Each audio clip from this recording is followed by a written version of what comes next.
How to fix WhatsApp download failed problem. So if you want to fix WhatsApp image or voice message download problem, then what you need to do is first make sure that you have an internet connection. After that, you need to open up your Play Store. From your Play Store, you need to go with search, and under search, you need to search for WhatsApp. After searching for WhatsApp, if you have an update, you need to go with update. After updating, your problem might be fixed.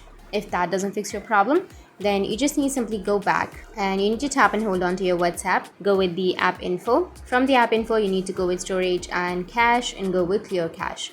After clearing your cache, your problem might be fixed. If that doesn't fix your problem, then again you can open up your WhatsApp application. From the WhatsApp, you need to go with the upper right, which has that three dots, and then go with settings.